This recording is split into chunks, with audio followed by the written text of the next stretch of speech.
সত্যি বলতে জানো তো আজকে আমার অফিসে যাওয়ার একদমই ইচ্ছা ছিল না। কারণ ভালোই লাগছিল না, খুব ল্যাদ লাগছিল। তারপরে যাই হোক রেডি হয়েই গেলাম অফিস যাওয়ার জন্য। আর এসির জন্য পুরো অফিসের ফ্লোরটা আমাদের ঠান্ডা হয়ে যায়, তার জন্য আমি এই স্টলটা নিয়ে যাচ্ছিলাম।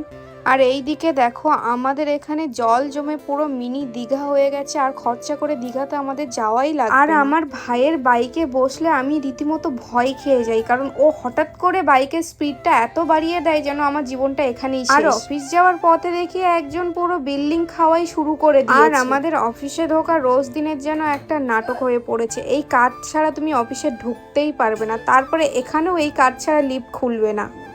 মানে রোজ দিন আমি যেখানে 7 থেকে 8 ঘন্টা থাকি সেখানে আমার ঢোকার জন্য অনেক রুলস অ্যান্ড রেগুলেশন। তারপরে আমি অফিসে ঢুকে দেখি আমি ফার্স্ট এসেছি, আর কেউ অফিসে আসেনি। আর আজকে আমি জানো তো খাবার নিয়ে আসিনি, তার জন্য আজকে বাইরে থেকে খাবারটা অর্ডার করে নিয়েছিলাম।